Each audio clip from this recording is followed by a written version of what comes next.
Welcome, watchers and followers, to this wonderful night of horror. Tonight, we will watch something. We will celebrate this wonderful night. And not only that, there's something interesting. So, let us enter the night of Halloween 2020.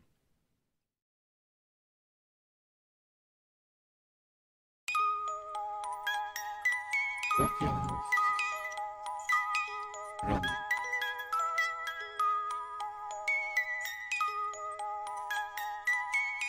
Yeah, hello, my Twitch followers and Twitch watchers, to this wonderful, cool, it's not even remotely the thing what I thought or planned stuff video. Yeah. But yeah, it's time for some spooky stuff. Because hey, it's Halloween. And why the fish not? Okay, stop it. And let me tell you, it's not everything is not like it should. Just saying. But yeah, I'm gonna watch some videos tonight because Halloween, spooky, so spooky videos. And not gonna lie, I thought of maybe having you, the followers, the viewers, everybody to submit a few videos to me for me to react and enjoy. I mean, I even prepared some popcorn. Some good old popcorn. And yeah, instead of a few videos at least, I was met with let me see. Halloween 2020. Okay, there are the following posts. First off, the post where I said, "Hey, those are the rules for the videos you can submit." And then we have the post from the day with, "Yeah, it's over. No more videos." So yeah, and I stand with that. So if anybody, okay, I thought I just heard a knock through my headphones for some odd reasons. Okay, no, you don't want this bookie now, okay? But yeah, so if you post any video in the chat, then let me tell you, I'm not gonna react to it because no, only spooky videos, and you had about a month time for posting a video on Discord. dc.thearmament.io. Also, yeah, another thing before I start this, I have my domain back. Yay! So, with other words, everything is still the same, but it's now those thearmament.eu links, and I even got the wonderful thing of having a website. Yay! The reason for this is, well, let me tell you a bit about what happened exactly with the domain. Well, first off, I wanted to change the provider for the domain. Because the old one it had some problems. Like, well, not having those subdomains. Instead, you had to literally use a service, which is on the internet, a free service, which is also the reason why when you click on those links, then it takes, let's say, 5 seconds until, well, you go to the site. And I was not very happy to have this. The new provider, though, you click the link, instantly there. That's just wonderful. Like I always wanted. No. Wait, what did I just? Okay. Yeah. Those links also website on. Okay, wait. Wait. Where was? Yeah. Also, I waited till the availability of the domain is over. Well, because the domain, I could have renewed the domain and had this problem still, but I decided no. Oh, hello Momo, how's it going? Welcome to the horror Halloween movie video watching experience. Yeah, it's been a while. And I just wanted to tell about a bit what happened yesterday only. Basically, I got my domain back and made even a little website. And on the website, it's basically, oh, hi, my name is Roman. This website is just a little hub for everything. You can go to the streams page to see this stream. Then there's the YouTube link to my Twitter, link to all the other links that are connected to the website or domain, and yeah, that's it. That's basically it. And yeah, that's all what is. But hey, one little thing I have to say, the really scariest thing of all this year. Nope. Not gonna, no, I will not do this. Because I made a specific Discord, a specific channel on my Discord server, where you had time, about a month, to post those videos. It's not that, it's actually this one. I don't have it. I could have, but no. So there you have the Discord link to join the server. Yeah. dc.thearmin.eu. And yeah. Because it was about a month. Yeah, time to post links, but sadly now it's over. And yeah, I had to search up a few videos for spooky, and I only found 3, which are basically horror stories. And yeah, nothing else. So I will not react to those videos in the chat. Okay, just saying. So without further ado, let's go to the spooky with scary horror Halloween stories for 2020, but unknown. So, everybody, or Momo at least, prepare your food, your drinks. I got popcorn. Salted popcorn with butter flavor. And some Coke, so, because, why not? And let us begin the spooky.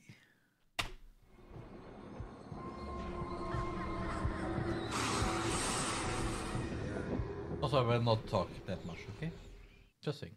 Okay, yeah. This video is intended only for mature audiences. Viewer discretion is advised. Okay, and also this. Hello everyone. On today's story, we have a very special guest, Horror Stories with the Baron. He will be doing the voice of Alex, and he also wrote the story that you will be hearing today. His username on Reddit is Seething Entropy, if you would like to check out more of his work. His YouTube channel is Horror Stories with the Baron, which will be linked below if you would like to listen to more of his work. I thank him absolutely so much for helping me out with this video and letting me narrate his amazing story. So, without further ado, let's get creepy. Oh yeah. I didn't listen to those stories, by the way. It's a full moon on a Saturday, for crying out loud. My brother Alex shouted over his spooky Halloween mix. His head periodically popped out of the plywood abomination covering his lawn like a human whack-a-mole. There's no way I'm gonna miss it. I sighed and zipped up my jacket. Even during the day, the early October wind was biting. Don't you think it's a bit much? I asked. No one is trick-or-treating this year. I won't be outdone. The Hendersons are into it. His hand whipped out of the maze and pointed aggressively to the yard across the street. The neighbor's intimidating display consisted of a single orange bag of leaves with a jack-o'-lantern face on the front. Every year, Alex adds new pieces to his already elaborate Halloween decorations. That creature had now evolved into this short maze, starting on the sidewalk and ostensibly ending at the front door. My sister-in-law gives out the candy, and Alex operates a new jump scare from somewhere within. I think this year he was a giant trapdoor spider or something. He even built a chicken door halfway through in case kids needed to bail. My brother has many interesting feelings about the holiday, one of which is that candy should be earned, and that the more of it he keeps for himself, the more he has won. I love him anyway. I felt a tug on my hand. "Can I go in yet, Dad?" Lily asked. I told her to hang on until Uncle Alex gave the all clear. He was still tearing through the maze, turning props around and throwing blankets over grislier scenes. If he wanted to use my 5-year-old as a test subject, he'd have to tone it down to the before 7 o'clock setting. Maybe he really thought he'd learn something from a test run, but I think he was just excited to share his passion with someone else. Lily hopped around in excitement. The cardboard discs sandwiching her threatened to fall apart with every jump.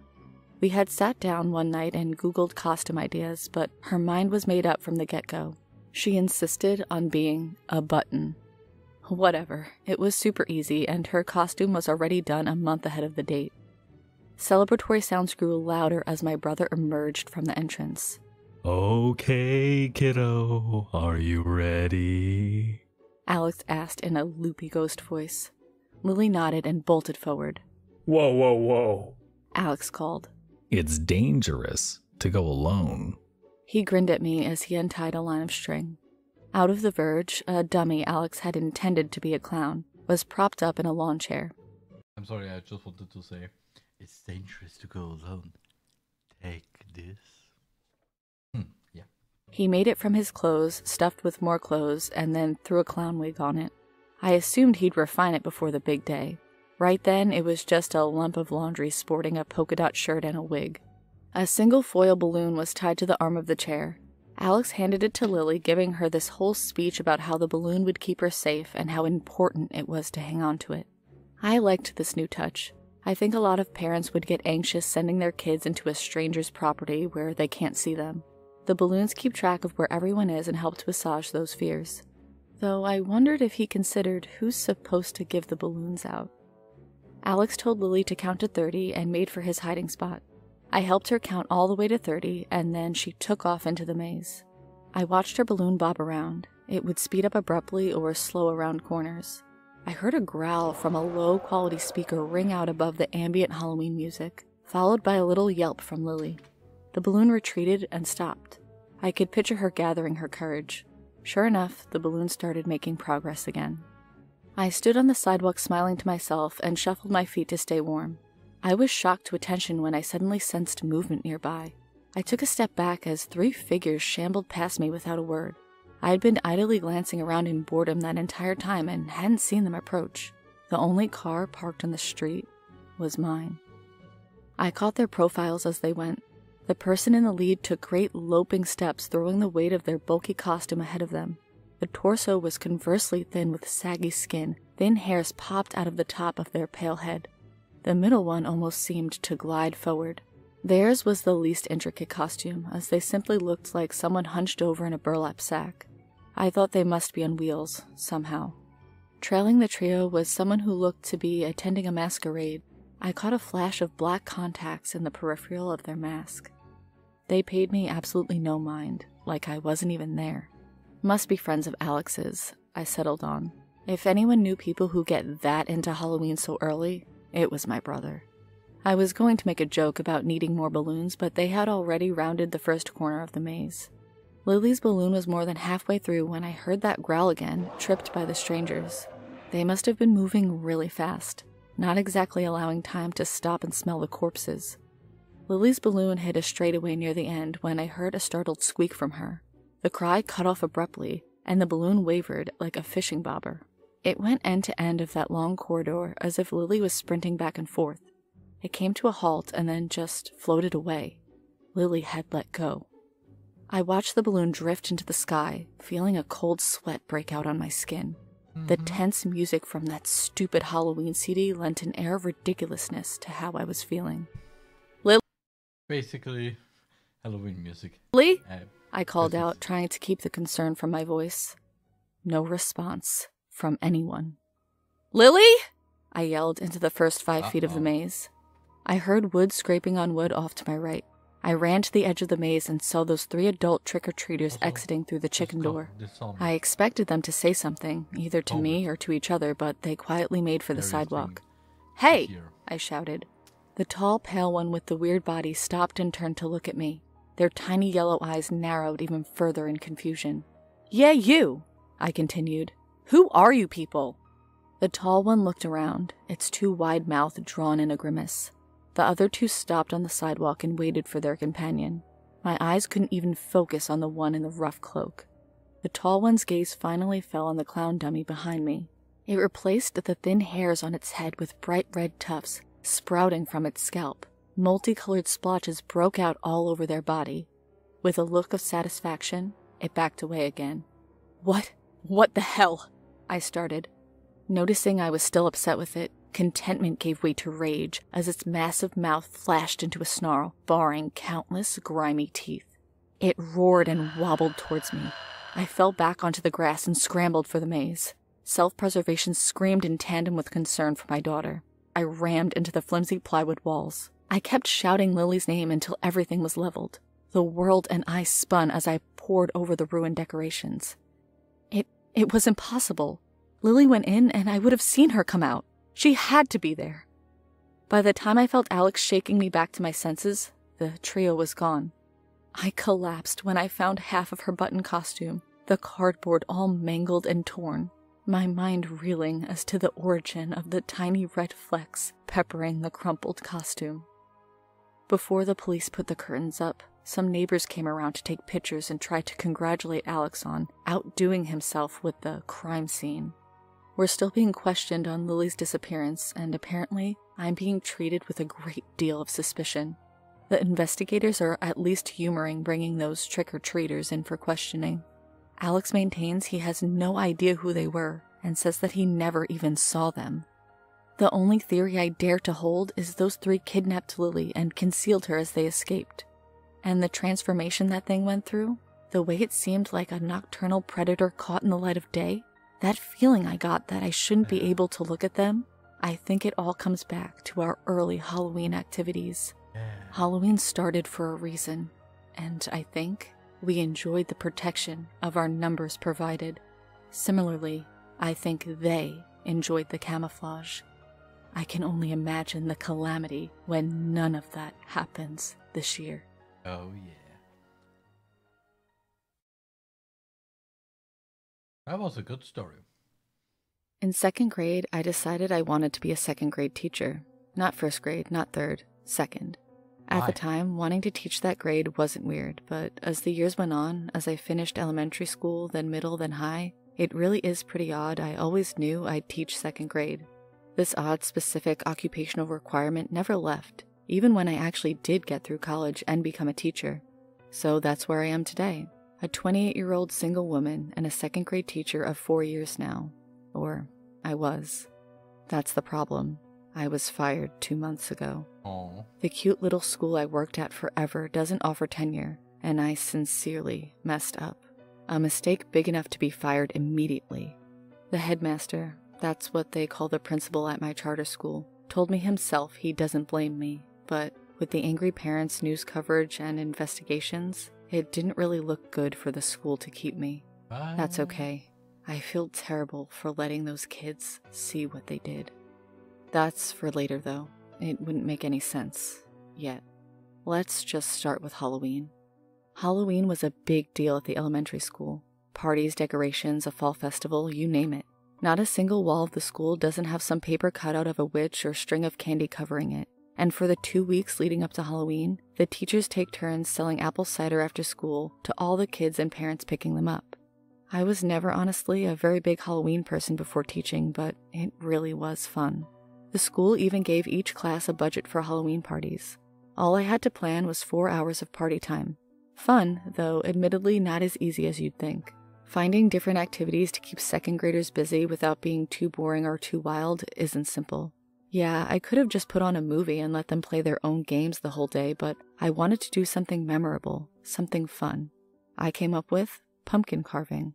Yeah, I know. Carving pumpkins isn't the most original idea. Literally everybody already carves one for Halloween. But when I asked the class, most kids said their parents didn't let them help carve the pumpkin, just draw the face or clean out the guts. No actual carving. And they all seemed pretty excited when I told them they'd get to do it on Tuesday, Halloween. The school told me as long as the only things we used were those cheap $3 carving tools, they would let me send home a permission form to the parents. When the due date for the permission forms came, every single kid brought one in. Off to get the pumpkins. My budget, the one the school gave me, was enough for the decorations, some snacks, the carving kits, and probably half the pumpkins, but I knew I'd have to spend a bit out of my own pocket to buy the pumpkins. Yeah, I don't have much money, but I was willing to pay $70 for these kids to have a fun Halloween. Not to mention for them to remember me as the best second grade teacher ever. The cheapest place was a small patch I found online. Most pumpkins were under $5, which sounded great. My only hesitancy was with the reports of 3 missing people in that area. Recent reports. Disappearances aren't a big deal if you're with a friend, but for a lone woman in her 20s, I had to be careful, even if risking that area would mean less money from my own pocket. Initially, I found the pumpkin patch immediately. From the freeway I took to get there, the fields of green and orange were in my view. Only a thin fence separated me and the people wandering the fields. But after I pulled off and onto the road leading up, things got less simple. I'm a terrible driver, honestly, I really am. Even worse with directions. Despite seeing the field the whole time, I couldn't for the life of me find the entrance. I literally drove around the whole pumpkin patch twice, not able to find a way in. And when I finally stopped at the side of the road and figured out directions, a parade came down the road I needed to travel on. Apparently, some middle school was having their homecoming football game that night, right on the only road that led to the only pumpkin patch entrance. In short, a disaster. I was exhausted, it was getting late, the place was closing in less than 30 minutes, and I could do nothing but sit and watch a flock of 7th grade cheerleaders flounce in their sickeningly short skirts. Looking down the street, there was still at least half a mile of parade floats and kids in costumes. Oh, and Halloween was the next day. Fuck this, I whispered. My second graders would have to be content with Charlie Brown Halloween on repeat because I was done. Time to turn around and go home. Crap. Looking at the line of cars behind me, I realized there was no room to turn my car around. A truck, the scraped up kind you see rednecks driving around, though with a hatch covering the back, was bumper to bumper with me, stopping me from reversing enough to avoid the parade in my U-turn. Great. Just great. This day was amazing. I got out of my car and walked up to the idiot who didn't know the whole leave people room at a stoplight thing. Hey, I'm trying to turn around, I said after he rolled down his window. Would you mind pulling back a bit? He inhaled sharp and pointed away from me. Then the man, the one wearing a cliché cowboy hat, turned and smiled. Not a polite smile. There was no goodwill, friendly neighbor attitude in his face. It wasn't even angry. The smile was cold and somehow just off. You don't want to watch the parade? He asked, slowly still smiling. His eyes gazed just a bit to the left of me. I was just trying to get into the patch, but there's no way I'll get to it in time now. It closes in a half an hour. The man blinked. The parade will be done in 15 minutes. Run in and grab a pumpkin. Yeah, well, I need 30 of them. Really, I was just wondering if you could reverse a few feet so I could... 30? The smiling man let out a long, high whistle. 30 pumpkins the day before Halloween? Girl, what you need all those for? Then he started laughing. A laugh just as unhinged as his smile. Just wrong. Without seeing a mirror, I knew red was creeping up the edges of my face. It really was ridiculous I'd waited this long. I know, I think I stuttered. It was just for my class. I'm a teacher, and my second graders... Why are you laughing so much? Not to be rude, but I'm not in a great mood as it is. Girl, I ain't laughing at you. I'm laughing at the odds. Huh? The odds? The odds that a pretty young thing like yourself would be looking for 30 pumpkins the same night I happen to be getting rid of 3 dozen. My head cocked. The flush creeping into my face abated. What? He pushed his car door open and jumped out, laughing his head off still. It was then I knew, for a fact, even if this man could drive a car, even if he could hold a conversation, something in his head was distinctly not right. Yeah. Some condition, some mental handicap. Also, I don't It didn't think stop this me is from following him around the back of his car and watching as he popped his trunk. The hatch had obscured the insides before, but now they were fully visible, revealing dozens of small round orange gourds. Pumpkins, just like he said. He picked one up without saying anything and walked to my car. This was too weird. Wait, I called out and raced after him. You're just giving these to me? Yep.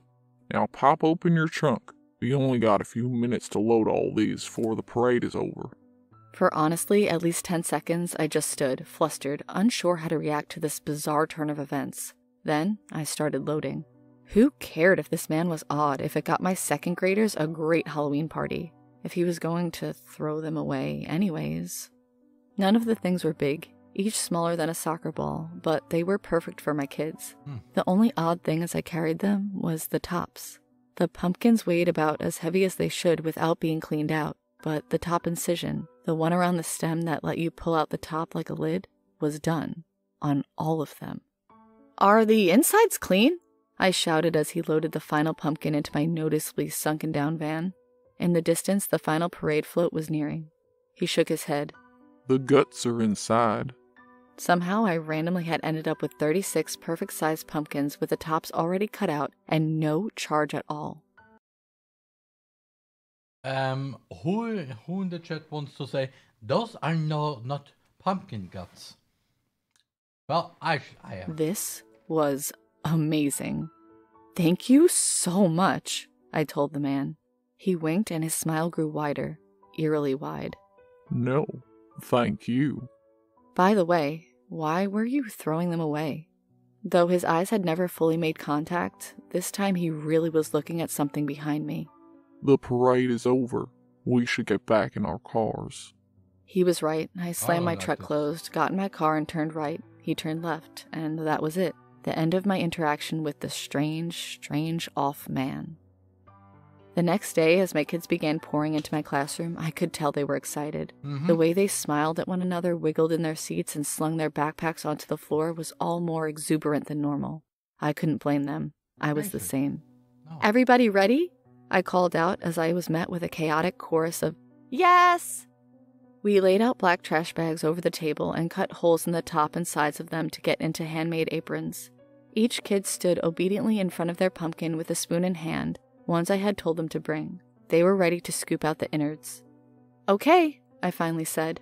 "Let's start." For 1 minute, one blissful minute, I was proud of myself. Look at me organizing all this and making my kids happy. I was a great teacher. Nothing could go wrong. Then came the red. Realizing the truth was the oddest part. It didn't happen suddenly. It hardly even happened at all. Really, it was just confusing. Why were kids suddenly screaming? Why were multiple of them puking over the carpet? What was going on? And why was there red? Dazed, I forced myself to the nearest pumpkin and stared inside.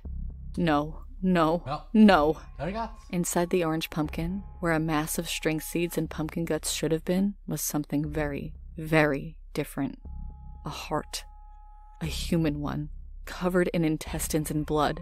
Each pumpkin was the same. The smiling man had told me the truth. Guts are still inside. When the police came, they matched the DNA to the 3 people who had gone missing in the pumpkin patch area. I was fired the next day. By 3.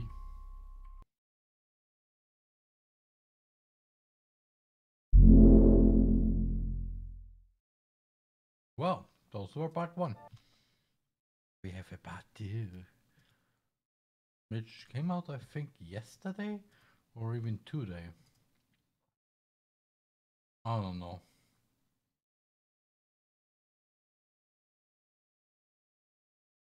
Yeah.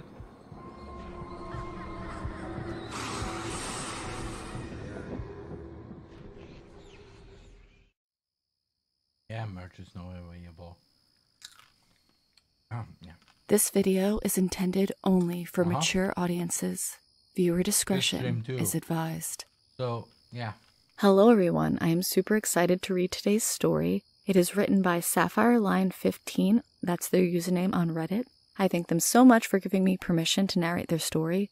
I did just want to come on here and just give a little disclaimer. There is a part in the story where there's another language. I have to speak another language. Not quite sure exactly what it is, but I just want to apologize in advance if I happen to have screwed that up or not pronounced things correctly. I really did try my best, and I just kind of wanted to put that disclaimer out there before we begin. Other than that, let's get creepy. Oh, yeah. I think it's finally time that I write this down. It's haunted me for years, but maybe this will help me move on. I don't know if I can ever forgive myself for what happened that night. I was 15. My girlfriend, her brother, my best friend, and I had come up with the brilliant idea to stay out all night on Halloween. We had the perfect plan. My friend Art, not his real name, and I would tell our parents that we were going to spend the night at Layla and Will's, not their real names, house. Likewise, Layla would tell her parents that she and Will would be spending the night at my house. I know it was stupid, but we were confident that our plan would work. I wish the plan had failed. That Halloween night, we set out, feeling like total rebels. We'd all decided on a group costume, and each of us was dressed as a DC superhero. Will had dressed as Superman, Art was the Flash, Layla was Supergirl, and I was Batgirl. We were all pumped. We had the whole night to stuff our faces with candy, hang out, and do whatever we wanted to do. After we trick-or-treated for about 3 hours, I'm not kidding, people started shutting their doors. By 12, there wasn't a single light on or door open. We 4 were the only people out on the street, and with the exception of a barking dog, there was no noise. Until? Layla and I were bored and asked if we should just go home. Will refused. You're at a sleepover at my house, remember? And I'm sleeping at yours. Do you want to be the one to admit to your mom that you lied? Come on, Will. Art spoke up. He'd been eating a lot of candy and had been pretty quiet for the last few minutes, likely battling a massive stomachache. This isn't as fun as you said it would be. Maybe it'd be better if we just went home and told the truth. They'll be mad, but maybe we can still have an actual sleepover. Will looked at each of us and realized that he was the only one who wanted to stay out. He sighed and looked like he was about to relent. Then he looked behind us, and his face lit up like a jack-o'-lantern. What's that? He said excitedly, already beginning to move towards it. I turned around. Not 20 feet away was a house that I'd never seen before in our street. It looked like a typical townhouse. That's usually what you see in our neighborhood. But it was covered from porch to chimney with Halloween decorations. And not the cheap plastic ones you get at the dollar store, but the quality makes you want to run decorations that give kids nightmares. There were 2 disturbingly lifelike pumpkin-headed scarecrows guarding the front gate, and over 2 dozen skeletons standing at attention in the front yard. Jack-o'-lanterns dotted the porch, each one with a face frozen in agony. A gigantic spider was perched in the show window, looking like it intended to make the shrub it was hovering over its next meal. Bones were scattered across the roof as if someone had just dropped a handful of them from the sky. And for the finishing touch, a spotlight hidden among the shrubbery made the entire house glow an eerie purple. Layla and I glanced at each other. How had we not seen this house earlier? Granted, we hadn't been paying close attention to every house we passed, but still, we'd been all over town. We'd have noticed a glowing purple house, right? I turned to ask Art, but he was as entranced as Will.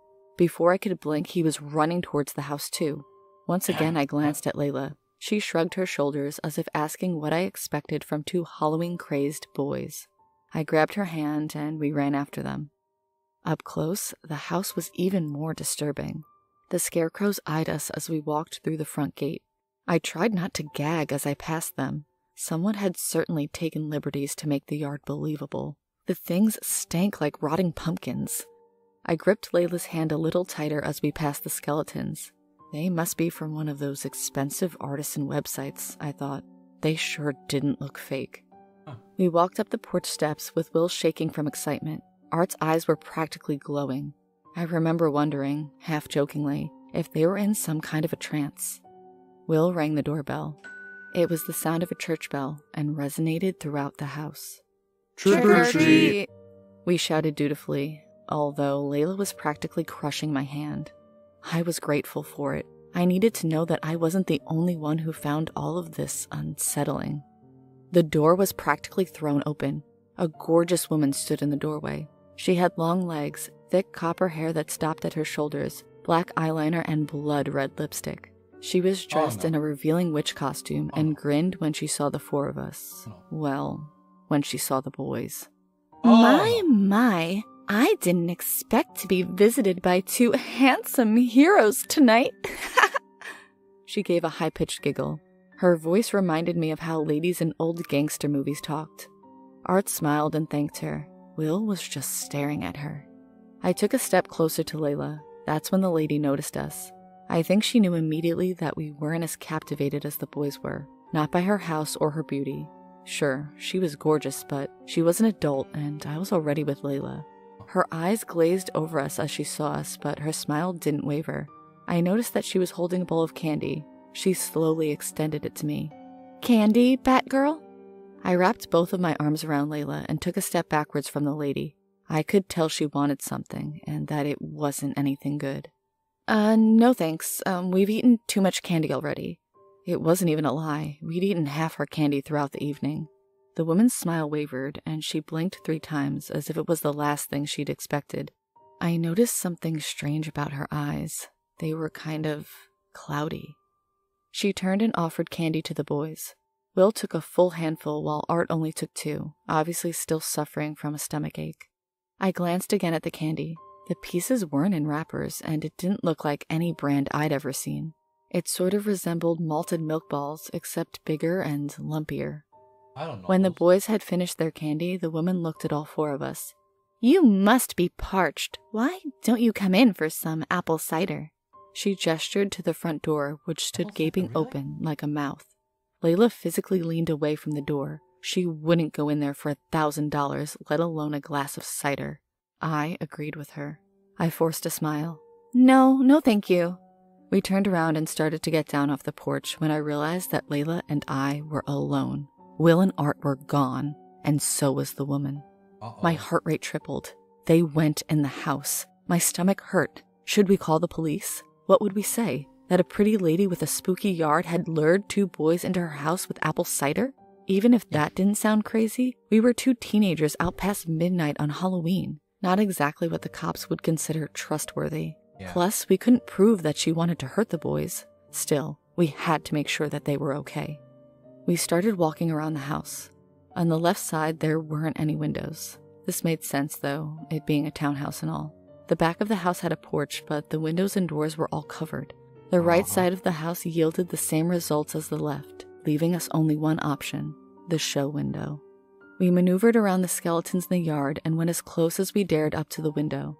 I, being dressed in black and thus harder to see, decided to look in the window while Layla, dressed in bright red and blue, made sure the lady didn't come out of the house. Before peering in, I took an uneasy glance at the giant spider. Against my better judgment, I touched it. Solid plastic. I sighed and told myself not to be so jumpy. I peered through the window. I was staring at a lit fireplace. It seemed to be the only light source in the room. It was pretty dim in there. Still, I could make out 2 enormous armchairs on either side of the fireplace. I could make out Art's bright red Flash costume, and could see the blue from Will's costume. They were both slumped in the chairs, as if asleep. There was a coffee table between the chairs, holding 2 half-empty glasses of what could only be apple cider. In the center of the room stood the lady. She was standing up straight as a rod, her arms lifeless at her sides. Then, with no warning, her right arm shot straight up. She held it there for a second and then let it fall. A second later, she did it again with the other arm. Then, I swear, she started glowing. As if this was the signal, Will and Art got up.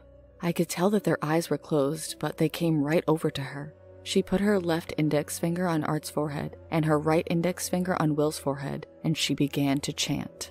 Venenium santiam, age pure, langorium santias, nescio cudomo lantiam loquae, ut allegent.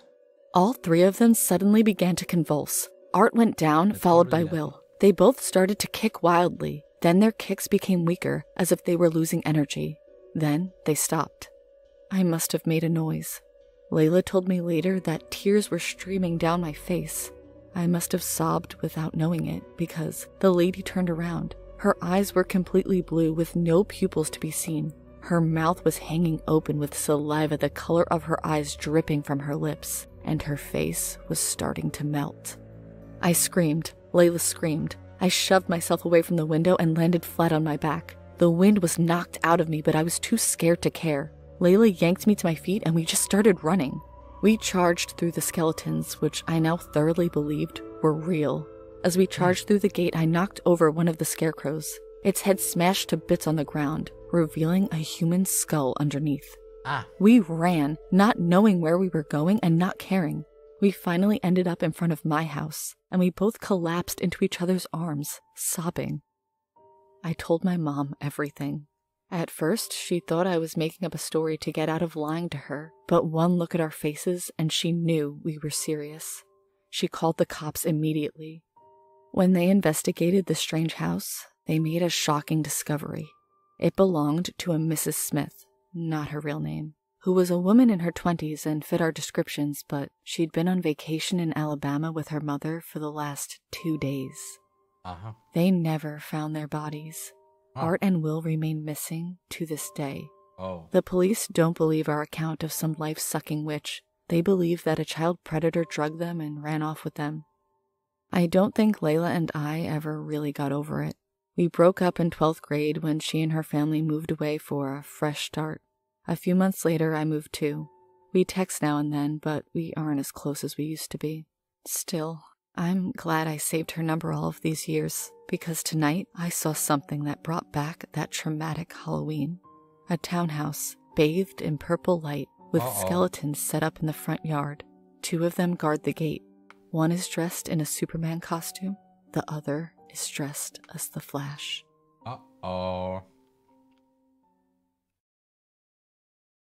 My God. Peter, grab the locks from the garage, and hurry, we only have 2 hours left. What? I came back to Earth rather quickly and hustled towards the garage. That's when I heard a loud gunshot a few blocks away. I walked down the steps and flipped the light switch on in the garage. While I reached out for the locks, that's when it hit me. Tonight was Hallows' Eve. You see, our town every year has a tradition. I'd call it more a curse, but that's beside the point. Every single year on Halloween, something enters our town and takes 6 children for every 6 blocks. 3 boys, 3 girls. There's no way to stop the curse except to avoid it at all costs. Lock your doors and board up the windows because this thing isn't human. That's all we know. Simply because we've never had anyone who lives to tell us the tale of what truly is out there. I noticed these strange things happening around Halloween when I was 12 years young. I was laying down trying to fall asleep. It couldn't have been more than an hour until I heard the yelling coming from my parents. While I was sitting in my bed trying to make out what they were arguing about, my dog creaked open the door. I saw my dog walk down the steps and suddenly their voices became clear. I heard my mother say, "Michael, we can't be here tomorrow. It's happening. Don't you remember?" My dad retorted, Of course I do, Linda. You don't think I'd send him to Jim's? Obviously I would, but no. Someone had to book a last-minute vacation and never thought to tell a damn soul, not even their goddamn brother. Jim? Uncle Jim? He was talking about how every year I go to my cousin's for Halloween. My mother responded calmingly. It's going to be okay, Michael. There's always a solution. Peter and I will go down to the storm shelter tomorrow night. You'll stay up here and watch over the house. He'll be inside. There's no need to worry. I started to slowly inch my way towards the stairs when I heard a knock on the door. Father spoke loudly. Who is it? He started to walk towards the door when another 3 knocks banged loudly against my door. I heard a man speak from behind the door. Deputy Sheriff's Department. Anyone home? As I glanced around the wall, I saw a tall man with a shiny badge standing at the front door. He spoke. How's it going tonight?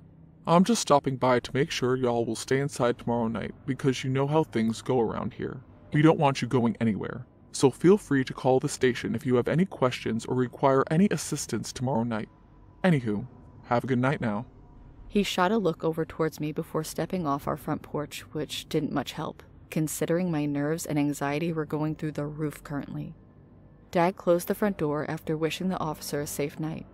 Tomorrow would be my very first Halloween in this little town since Kyle and Garrett are in the Bahamas. Like I mentioned earlier, I spend Halloween with my cousins every year, who only live a few hours south from here. I loved when I would go there because they live in a full candy bar type of neighborhood. You know the type. Rich yuppies every so often, mini mansions, and sports cars around every turn. Also, my cousins are more akin to siblings to me, since I'm an only child. I would rather go over there any time of the day than sit 5 more minutes in this creepy old town. The reason I'm documenting my experience here is for no other purpose than a warning. Don't try to search for this wicked town.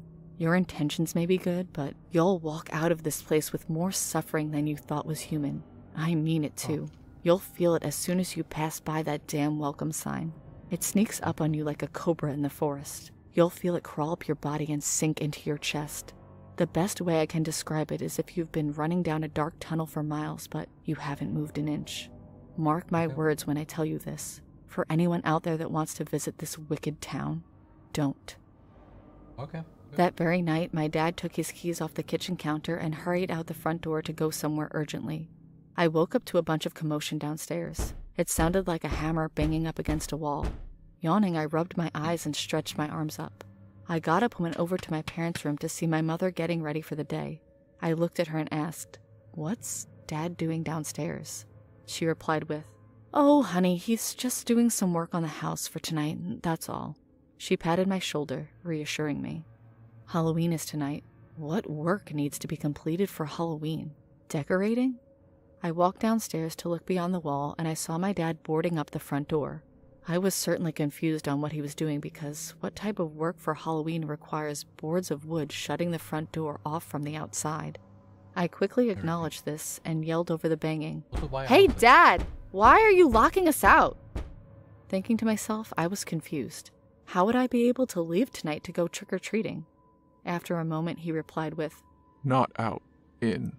I'm sure your little mind is very confused because your mother and I haven't explained what's wrong with this town to you yet. I didn't even know what all of this meant, only being 12. I just wanted to go out and trick-or-treat. Last year was so fun, and now my parents are taking it away from me. All I want is some candy, and for some strange reason, my dad is boarding up our house. I asked, "What do you mean, wrong? What's wrong with this town?" My father must have smelled concern dripping off me like a towel after being submerged in water. What was he locking us in from?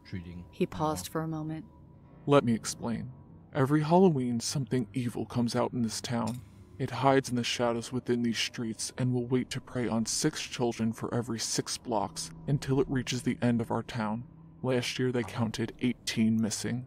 Nobody knew what was taking the children because no one has ever set eyes on it and lived on till the next morning to inform us. As the sunlight turns pale on All Hallows Eve, remember this: you are never alone. My 12-year-old brain could only compensate for so much. One thing stood out to me, though. There was only 3 hours till sunset. I couldn't wrap my head around the fact that my father was locking us inside with plywood boards all over our windows and doors now. What is it with this strange town? I never really believed in monsters as a child, but now my parents believe something quite equal to that is out there. There's no way to get around this curse our town has. It's possessed with something that is far from human.